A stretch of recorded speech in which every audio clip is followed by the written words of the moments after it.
अस्सलाम वालेकुम दोस्तों, मैं हूं शाहिद हुसैन। आज भी अहम इश्यूज़ के हवाले से बात करूंगा। वो इशू है साबिक सदर आसिफ अली जरदारी साहब।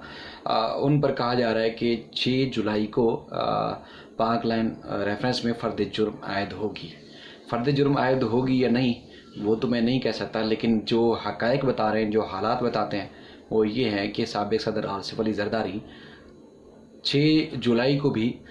वीडियो लिंक के ज़रिए, चूँकि उनको पेश होने के लिए लेटर भी जारी किया गया है, समन भी जारी किए गए हैं और कराची की एहतसाब अदालत के रजिस्ट्रार को भी कहा गया है कि इसका बंदोबस्त करें, लेकिन ज़राए बता रहे हैं कि वो पेश नहीं होंगे। और वो उनकी कोशिश ये है कि केसेस तातुल का शिकार हों और तवील अरसे तक चलें और किसी न किसी तरीके से बेनिफिट लेके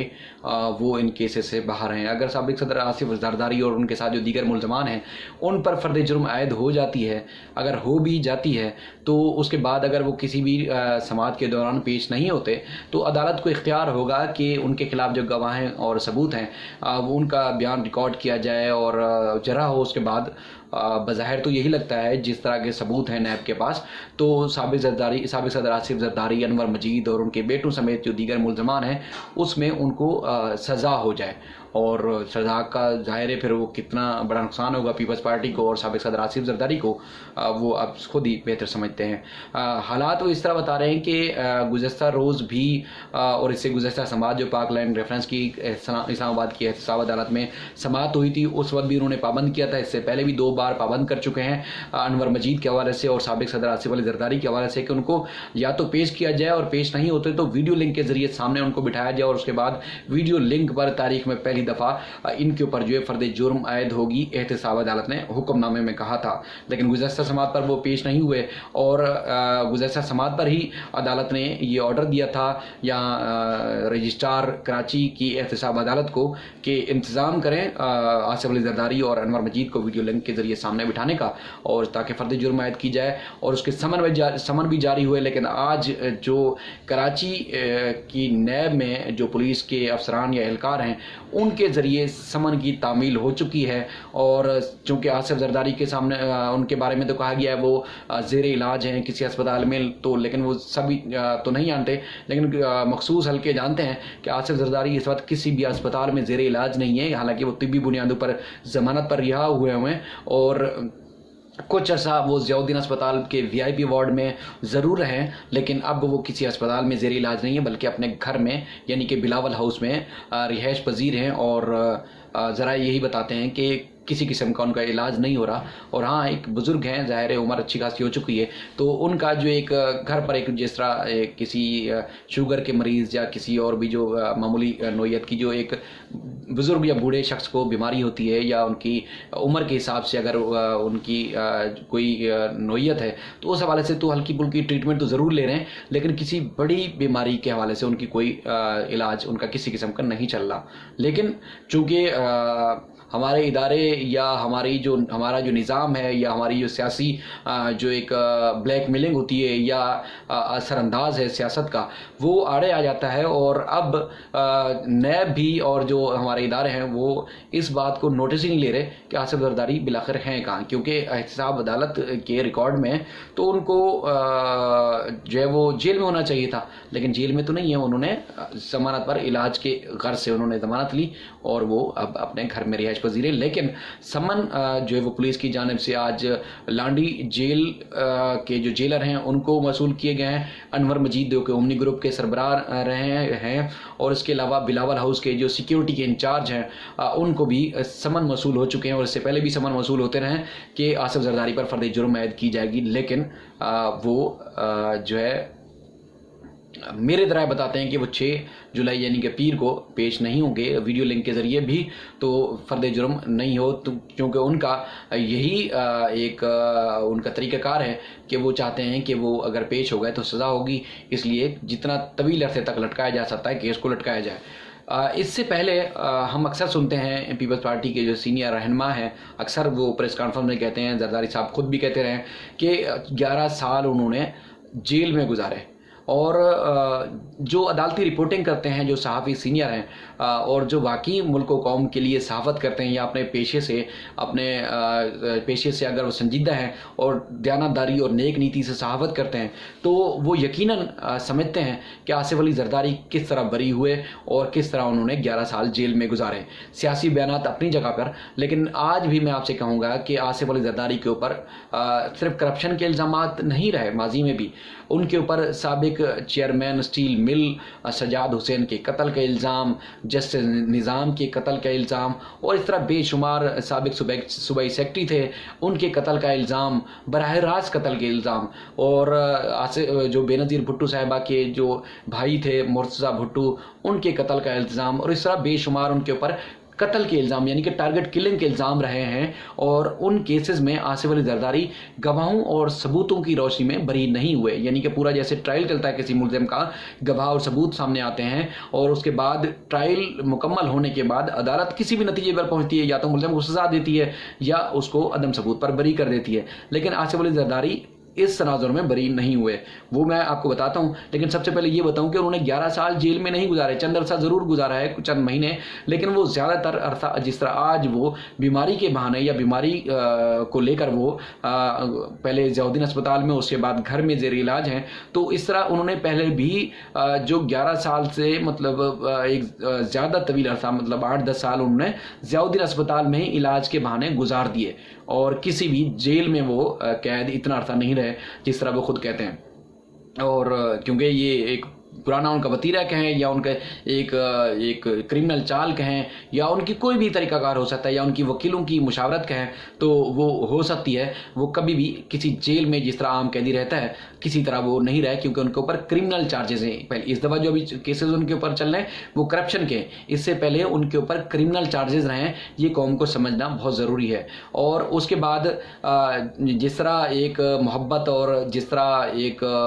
उनसे एक लाजिवाल दोस्ती है फारूक नायक साहब की, पहले भी वो इनके वकील रहे हैं और आज भी इसी तरह जिस तरह पहले मोहब्बत और लगन से आसिफ अली ज़रदारी साहब का दिफा करते रहे और आज भी उसी तरह वो दिफा कर रहे हैं। और फारूक नायक साहब के अलावा आसिफ अली ज़रदारी के वकील जो है वो शहादत अवान साहब जो कि साबिक प्रोसिक्यूटर जनरल सिंध रहे हैं 3 से 4 दफ़ा, वो उनके वकील रहे हैं। और हालात और वाक़यात का जिस तरह मैं आपसे पहले अर्ज कर रहा था, वो इस तरह इंतज़ार करते हैं कि जिस तरह माहौल तब्दील होता है, हुकूमतें तब्दील होती हैं, तो उसके बाद क्या होता है कि अपने जजेस लगाओ, अपने प्रोसिक्यूटर तैनात करो, वो नो ऑब्जेक्शन दें। यानी कि एक रियासत कह रही है कि किसी मुल्ज़िम के खिलाफ हमने केस ही नहीं चलाना, और जब रियासत कह देगी कि किसी मुल्ज़िम के खिलाफ सबूत नहीं है, केस नहीं चलाना, तो वो फिर उसके बाद अदालत उस मुल्ज़िम को किस तरह जेल में रख सकती है, किस तरह उसको सजा दे सकती है। तो फारूक नायक साहब के साथ साथ शहादत अवान साहब बेशतर केसेस में प्रोसिक्यूटर के तौर पर पेश होते रहे और वो कहते थे अदालतों में जाकर कि इनके खिलाफ कोई सबूत नहीं है, लिहाजा रियासत इनके खिलाफ केस नहीं चला सकती या चलाना चाहती, तो इसलिए इनको बरी किया जाए। तो अदालत फिर नो ऑब्जेक्शन पर आसिफ ज़रदारी को बरी करती रही है, जिसमें हाई प्रोफाइल केसेस हैं। और यही वाली बात जिसमें आसिफ ज़रदारी के साथ जो मुल्ज़मान थे, उसमें बिलाल जो कि बेनज़ीर साहिबा के जो सिक्योरिटी गार्ड थे जो बाद में कत्ल हो गए, वो हो गए। उसके बाद जुल्फ़िकार मिर्ज़ा साहब होते थे, निसार मुरई उसमें मुल्ज़िम हैं, उसके बाद मोहम्मद खान चाचड़, और इस तरह बेशुमार ऐसे लोग हैं जिनका क्रिमिनल रिकॉर्ड रहा है और वो इनके शरीक मुल्ज़िम होते थे मुख्तलिफ कत्ल के केसेस में। तो जो आज तो मुल्ज़मान की नोयत थोड़ी तब्दील हो गई है करप्शन में, जिसमें अनवर मजीद एंड कंपनी है, लेकिन इससे पहले ये क्रिमिनल लोग होते थे जिनके ऊपर, और वो कत्ल किस तरह हुए, किसी के प्लाट ख़रीदने का दबाव था, किसी की जगह पर कब्जा करने का था, किसी ने कोई बात नहीं मानी तो उस पर कत्ल करा दिया गया, इस तरह के उनके ऊपर इल्जाम आते हैं। मैं ये नहीं कह सकता कि भाई करवाया नहीं करवाया, लेकिन जो हकायक हैं जो अदालतों में सामने आए, और मैं इसी तरह आपको रिपोर्ट कर रहा हूँ कि इस तनाजुर में वो जो है उन्होंने जेल में एक वक्त गुजारा। और आज भी वो जो अपनी माजी में जिस तरह चाल चलते रहे कि तवील अरसा तक जो है वो बीमारी का बहाना बनाकर अस्पतालों में रहो या घर में रहो, उसके बाद केसेस का ट्रायल ना चलने दो, उसके बाद हालात और हुकूमतें तब्दील हों, माहौल तब्दील हो, उसके बाद आप जो है वो बाइज्जत बरी हो जाएं और फिर आप एक सुरखरू होकर एक ऑर्डर लेकर अदालती ऑर्डर आप सामने लेकर आ जाएं और कहें मैं तो बेगुनाह जो है वो किसी जेल में था। तो ऐसा ना तो पहले हुआ है और आज भी उसी चाल की तरह एक चाल चल रहे हैं कि वो पेश नहीं हो गए। और मैं अभी भी आपके कह रहा हूँ कि अगर वो पेश हो गए तो उनको सजा हो जाएगी, क्योंकि कोरोना की वजह से मुलजिम ज़्यादातर अदालतों में पेश नहीं हो रहे, लेकिन अदालतें ट्रायल चला रही हैं, गवाह और सबूत अदालतों में आ रहे हैं, पेश हो रहे हैं। तो अगर फर्द जुर्म आयद होना ज़रूरी होता है पहले मुलजिम पर, अगर फर्द जुर्म आयद होगी यानी कि चार्ज फ्रेम हो गया तो इनके ऊपर सज़ा इनको होगी। तो उस तरह की चाल चल रही जिस तरह इन्होंने पहले जेल में गुजारे और आज भी अगर और जेल में नाम नेहाद हम कह सकते हैं जेलों में वक्त गुजारा, लेकिन वो जेल में नहीं थे बल्कि बीमारी के बहाने अस्पताल में थे। तो आज भी उसी चाल के ज़रिए उसी तरह चाल चलते हुए वो घर में और बाद में अगर बरी हो भी गए, हुकूमतें तब्दील हुई, माहौल और हालात और एक तरजीहात तब्दील हुई, तो अगर बाहर आ गए और इनको सज़ा ना हो सकी तो फिर आज भी वही हमें कसीदे सुनने को मिलेंगे जो माजी में सुनते आए हमें कि जरदारी साहब के खिलाफ तो कोई जुर्म था ही नहीं, कोई सबूत थे ही नहीं और उनको तो बेगुनाह जेल में रखा गया, उनके ऊपर इल्ज़ाम तराशी हुई, उनके ऊपर इल्ज़ामात लगाए गए। तो बात यह है कि आप ट्रायल का सामना तो करो। उन्होंने आज तक किसी ट्रायल का सामना नहीं किया,